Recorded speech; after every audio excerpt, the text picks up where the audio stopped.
Bueno, la respuesta tiene matices, ¿vale? Desde mi punto de vista, que haya más de un scrap, creo que a la sociedad le beneficia. Más que nada porque desde el punto de vista de los productores, bueno, pues van a poder elegir a qué scrap se adhieren para cumplir con su responsabilidad social, ¿no?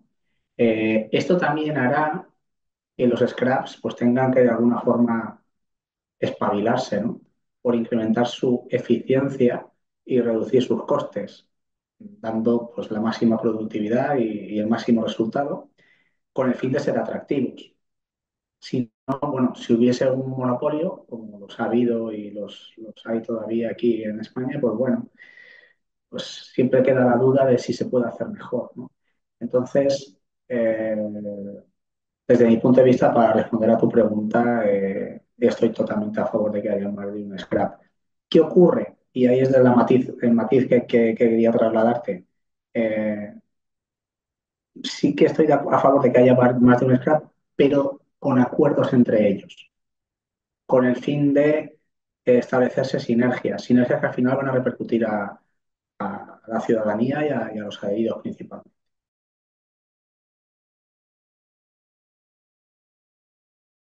Eh, La existencia de un scrap exclusivamente de calzado, teóricamente no es necesario. ¿Por qué existe un scrap exclusivamente de calzado? Bueno, pues porque hay una serie de productores que han decidido montar un scrap exclusivamente de calzado porque es de lo que entienden y piensan que van a poder dar un servicio a todos sus productores de calzado, de los que ya tenemos bastantes adheridos en modalidad voluntaria todavía, hasta que salga el decreto ley, pero están muy especializados en el producto. Entonces, como saben, todos los pasos que hay que dar para fabricar un zapato, de dónde vienen las materias primas, en qué están compuestas, cómo se tiene que ensamblar todo, pues tienen el conocimiento para luego aplicar el proceso totalmente al revés, desensamblar el zapato, esas materias primas por separado y ver cómo se revalorizan. ¿Qué es en lo que está trabajando ahora mismo Gerescal? Pues Gerescal está trabajando en todas esas materias primas o esos subproductos que se están obteniendo de procesos de reciclado, que básicamente vienen de un triturado y de una separación por piezas. Bueno, pues estamos yendo a nuestros proveedores habituales de materias primas de calzado para ver si de alguna manera ese subproducto lo pueden incluir dentro de sus cadenas de producción y poder aprovecharlo, ¿vale? Esto no quiere decir que de todos los procesos de reciclaje de calzado tengan que volver al sector calzado. Pueden volver a otro tipo de sectores, como por ejemplo el mueble, que también hemos hecho pruebas, ¿vale? Pero básicamente la existencia de por qué hemos querido montar un scrap exclusivamente de calzado, pues porque es de lo que sabemos. ¿Que podríamos también gestionar textil? Sí, y puede que nos lo planteemos en un futuro para dar servicio, pero no estamos especializados en textil, pero sí en calzado. Entonces, esa es un poco la respuesta a la pregunta.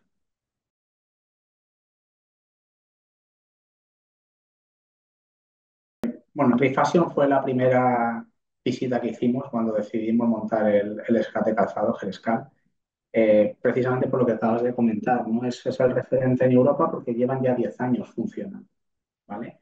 Entonces, ¿cuáles fueron las preguntas que les hicimos? Pues había una muy típica, ¿no? Si tuvierais que empezar ahora, ¿qué es lo que haríais, ¿no? Para de alguna forma corregir los errores que, que podíais haber cometido o cosas que se podían hacer mejor, ¿no? Entonces, al final, eh, los canales para empezar en lo que nosotros nos miramos con ellos es básicamente en cómo recoger. Ellos empezaron recogiendo, tirando de las ONGs, que eran los que estaban recogiendo hace 10 años en Francia, y nosotros hemos estado haciendo exactamente lo mismo. Hemos estado llegando a acuerdos con organizaciones sin ánimo de lucro que ya están recogiendo calzado. ¿Vale? Eh, ¿En qué más un poco estuvimos indagando con ellos que podíamos aprender? Pues todo lo que es el proceso de reciclaje. Y ahí fue donde nos sorprendimos, pues que vimos que habían avanzado poquísimo. O sea, no solo los franceses, sino que la tecnología de lo que es reciclar calzado en Europa, pues está bastante pobre. ¿Por qué? Desde mi punto de vista, como no hay un sistema que financie todo eso, pues no ha habido incentivos a las empresas privadas para desarrollar ese tipo de tecnologías. En el caso de Francia sí que es verdad que estaba establecido, pero Francia es un Estado miembro más de la Unión Europea. Todavía quedan un montón. Ahora va a empezar España y espero que sea el año que viene. Y en lo sucesivo espero que se unan muchos más países de la Unión Europea con la responsabilidad amplia del productor en el tema de calzado. ¿Vale?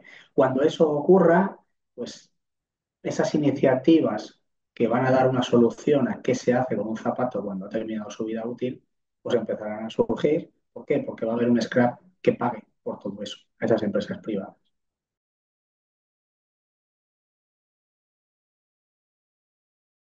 Sí, es una buenísima pregunta. La facilidad para poder reciclar un zapato una vez ha terminado su vida útil no depende de la calidad con la que esté fabricado. Depende, desde mi punto de vista, de dos cosas. La cantidad de materiales que lleve y cómo están ensamblados. ¿Vale? Vamos a imaginarnos, tampoco quiero hacer publicidad, pero bueno, las típicas Crocs, ¿vale? Unas Crocs de cara a lo que es el reciclaje es lo más. ¿Por qué? Porque solamente están hechos de un material, no sé si es EVA o es TPU o es goma, y no hay ensamblado nada. O sea, la parte de arriba y la parte de abajo del zapato es el mismo zapato. Entonces, para reciclar ese zapato, lo único que tienes que hacer es, si fuera goma, bueno, pues puedes volver a generar goma reciclada automáticamente sin hacer nada, ¿vale? Por tanto, que estén fabricados aquí o estén fabricados en China, desde mi punto de vista, no afecta. ¿Qué es lo que vamos a tener como scrap que incentivar de cara a nuestros adheridos para que su tarifa sea más baja? Bueno, pues cuanto más fácil sea separar el corte del piso, porque para los procesos de reciclaje hace falta, porque los pisos están hechos con derivados del petróleo y la parte de arriba del zapato pues puede ser piel, puede ser textil, puede ser también poliuretanos y derivados del petróleo, pero bueno, básicamente es piel y textil. Entonces, eso lo tenemos que separar. Cuanto más fácil sea el reciclaje, independientemente de si está fabricado aquí o en China. Y luego, cuantos menos componentes lleve un zapato, pues más fácil es de reciclar. Ahora, para que te hagas una idea, un zapato al uso puede tener 15 componentes distintos. Entonces, separar todos esos componentes pues, cuesta muchísimo dinero y mucha inversión en tecnología. Por eso me he referido al ejemplo de las Crocs, que es ideal, ¿no? Porque es el zapato perfecto para que cuando termine su vida útil lo pueda reciclar. O unas chanclas de goma, ¿no? Están hechas prácticamente todo del mismo material. Unas flip-flop de estas, pues le quitarías la parte de arriba y ¡pum! Reciclarías la suela por un lado y luego el plástico que tienes de la parte de arriba por otro, ¿no? Entonces, el tema de la facilidad de reciclaje va encaminado a eso, a esos dos conceptos. Cantidad de materiales que tenga el zapato y facilidad para poder separar el corte del piso.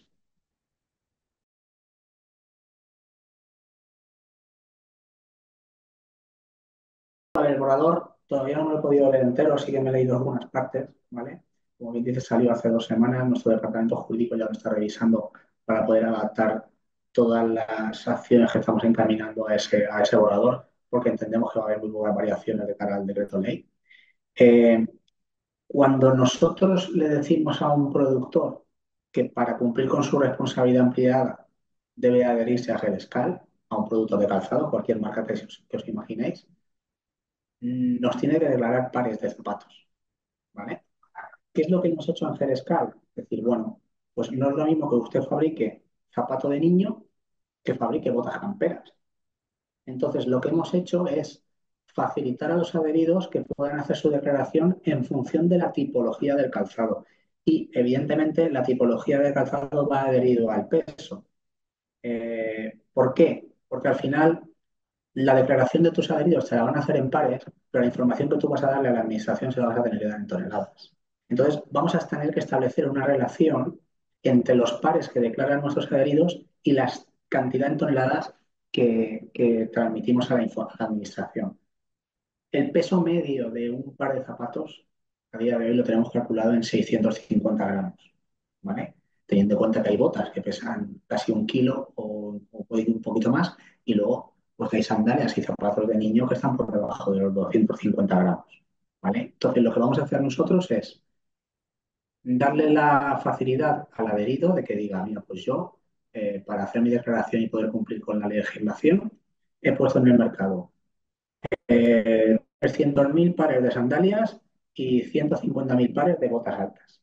Evidentemente, lo que vayan a pagar por la sandalia va a ser una cantidad menor que por la bota alta, por el mismo hecho de que gestionar la recogida de bota alta y el reciclaje de botas altas, por el tema del peso y la envergadura, pues cuesta más que una sandalia. Entonces, ¿qué le vamos a pedir también a los adheridos? Pues no solamente que nos digan cuánta cantidad de sandalias, por ejemplo, han puesto en el mercado, sino cuánto pesan de media esas sandalias, para empezar a tener información de pesos. Nosotros lo hemos calculado pues, con los 9 adheridos que somos a día de hoy y la información que tenemos de nuestros productos. Pero el día de mañana, cuando el decreto ley entre en marcha, ahí van a entrar todos los productores de calzado que quieran adherirse a GERESCAR para cumplir con su responsabilidad en calidad del productor. Entonces, para responder a tu pregunta, peso y pares deben ir de la mano.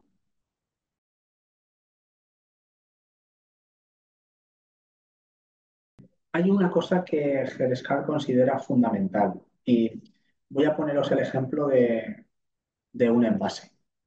Cuando un ciudadano va al supermercado y compra un paquete de leche, se lo lleva a su casa y en cuestión de 1 o 2 días ese cartón, esa leche ya se ha consumido y ese cartón va al contenedor correspondiente. ¿Vale? Con el zapato eso no ocurre.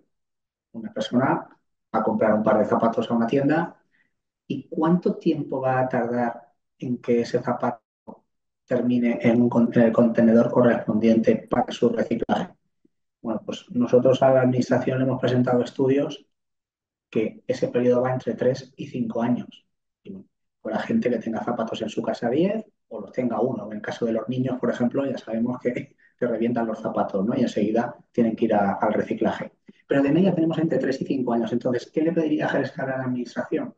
Pues un periodo mínimo de 3 años en el que no tenga que justificar recogidas. ¿Por qué? Si el decreto ley entra en el 2026, los adheridos que se unan a GERESCAR y quieran cumplir su responsabilidad ampliada del productor con nosotros, tendrá que hacer una declaración del zapato que han puesto en el mercado en el año 2026. ¿Vale?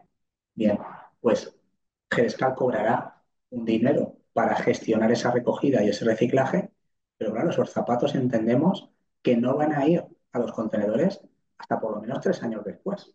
Entonces, una de las cosas que le pedimos a la administración y ya le hemos pedido es que nos dé esos 3, 5 años de carencia para que podamos, de alguna forma, financiarnos y capitalizarnos con el fin de empezar a promover iniciativas para la recogida y el reciclaje. Si nos obligan a recoger desde el minuto cero, bueno, lo vamos a hacer, pero con muchísimas dificultades. Entonces, si se nos da la oportunidad, que al final tiene sentido, ¿no?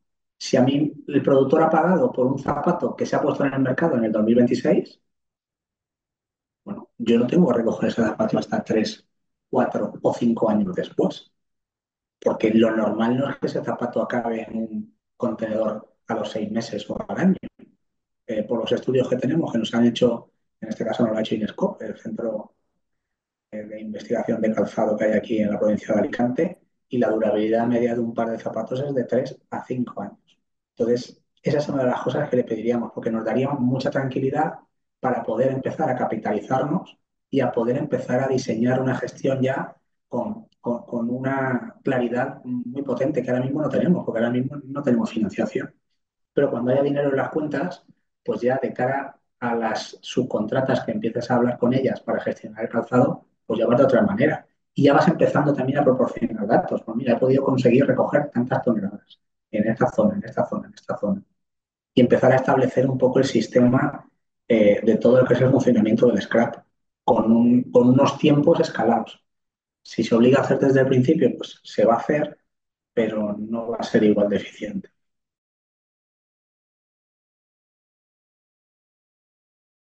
A ver, confío y espero en que eso ocurra, ¿vale? Igual que a día de hoy, eh, todo el cartón que se deposita en los contenedores se recicla. En el tema de los plásticos, la tecnología sigue avanzando y en el calzado, pues está empezando, pero yo espero y confío en que sí, en que eso sea así. Si el ciudadano al final se conciencia, porque esto es nuevo, de que cuando un zapato ha terminado su vida útil, lo tiene que depositar en un contenedor y eso ya empieza un ciclo donde se recogerá y se le dará un tratamiento siempre alternativo a llevarlo a un vertedero. Bueno, pues tenemos la opción más sencilla, que es revalorización energética, ¿vale? Lo llevas a una cementera y la cementera utiliza esos zapatos, el poder calorífico que tiene, para tener en marcha sus máquinas, ¿no? La siguiente, pues, serían procesos de reciclaje, donde con una primera trituración, otra segunda trituración, separación por densidades, consigues separar cada una de las partes del zapato e intentas revalorizar cada una de esas partes por separado. ¿Vale? Eso cuesta más, pero lo que es el producto final que obtienes tiene más valor. Bueno, cuando se empiezan a establecer canales para aprovechar esos subproductos que de momento son muy pocos, ¿vale? Y luego, pues una tercera vía, pues ¿cuál podría ser? La pirolización se me ocurre, ¿no? Al final, una pirólisis, un reactor de pirólisis, lo que hace es el zapato lo desintegra y obtiene aceites que son muy útiles para la industria petroquímica. También es verdad que es caro. Y luego también está la segunda mano, está la segunda vida, ¿no? Que es otra opción para darle al calzado que muchos organismos, ONGs, como por ejemplo Caritas Humana o Proyecto Lázaro aquí en Alicante, se dedican a eso, recogen zapato y lo clasifican y dicen, bueno, esto se puede vender en tiendas de segunda mano, con toda la labor social que hay detrás, ¿no? Entonces, bueno, ahí es hasta donde de momento podríamos llegar.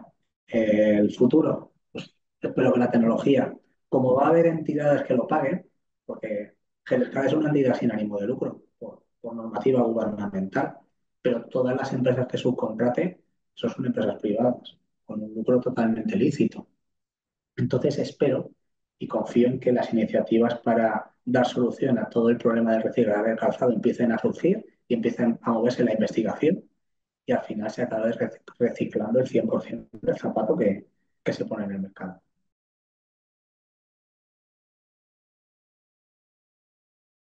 Tiene clarísimo que al consumidor hay que educarlo, ¿vale? Y hay que convertirlo todavía más exigente de lo que es, ¿vale? Mm, Para empezar a hacer este proceso, nosotros hemos empezado estableciendo contactos con asociaciones de comerciantes, ¿vale? Hemos empezado formando a los comerciantes en todo esto que viene, porque al final son los que le venden el zapato a ese consumidor final.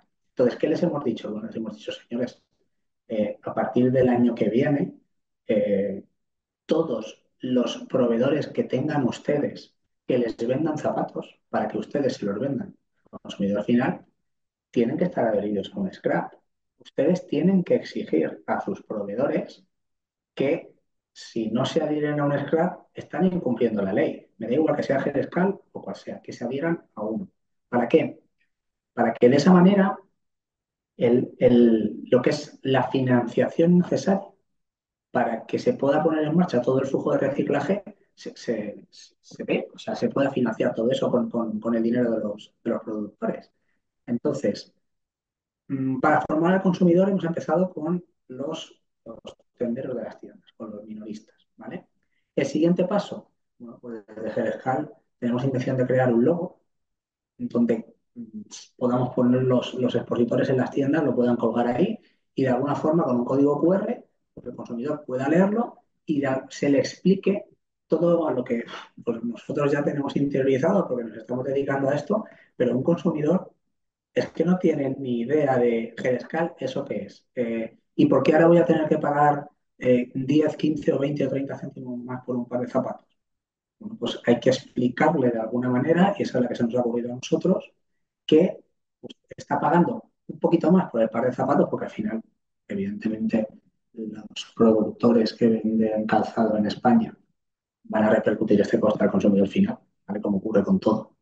Eh, que sepan que es un dinero para que el zapato no acabe en un vertedero. ¿Cómo lo vamos a hacer? Bueno, vamos a empezar con estos códigos QR a través de los minoristas y, bueno, en un futuro a lo mejor podremos hacer hasta campañas de publicidad en radio, televisión o periódicos, ¿no? Artículos periodísticos. Ciudades como vosotros nos ayudan un montón, ¿no? A hacer esta promoción. En cuanto al decreto ley salga, nos vamos a trabajar en eso ya en serio, pero sí es uno de los puntos que tiene pendiente GESCAL, que es la formación al consumidor para que sepa por qué está pagando más, para qué está pagando más.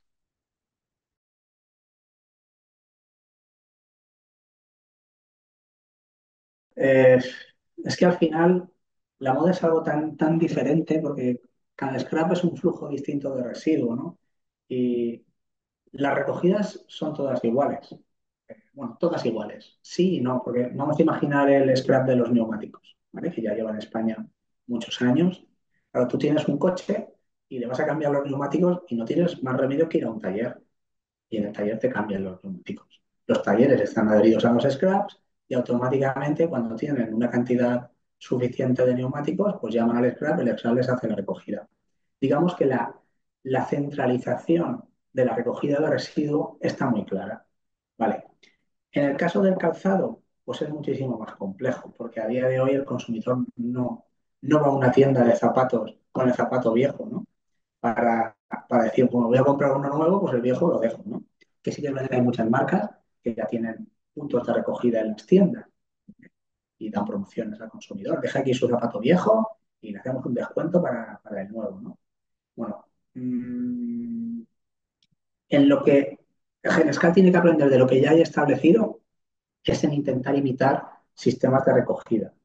Mm, Pero ya te digo que hay pocas cosas parecidas. Vamos a tener que establecer sistemas parecidos a los de Coembes, recogida con contenedores. No sé si será en tiendas, si será en contenedores en vía pública o si tendremos simplemente que tirar de lo que ya hay. Porque tú ahora mismo vas a la calle donde vives y tienes el azul, el amarillo, el del vidrio, el del orgánico. Tienes también alguno de Cáritas para calzado y ropa, pues no va a poner Jerez otro al lado suyo, pero sí que va a poder llegar a acuerdos con Cáritas o con Humana o con el consorcio que toque para no tener que invertir en otro contenedor más. Sería absurdo, sería ineficiente, ¿vale? Y luego, la segunda parte, que es todo el tratamiento de reciclaje, ahí sí que te digo que aprender no podemos aprender nada porque reciclar un zapato es una cosa muy particular y son tecnologías que tienen que empezar a crearse desde cero. Tecnologías, a lo mejor te podrías asimilar al sector del juguete, ¿no? Que tiene también muchas piezas ensambladas y dices, bueno, voy a ver cómo las desensamblo y las revalorizo por separado, ¿no? Pero ahí empezamos prácticamente de cero, o sea, está todo en pañales. De ahí hago alusión a la pregunta que hemos hecho antes, de qué le pediría al gobierno, y pues por lo menos 3, 5 años de carencia para poder establecer algún tipo de flujos eficientes y no hacerlo rápido desde el principio.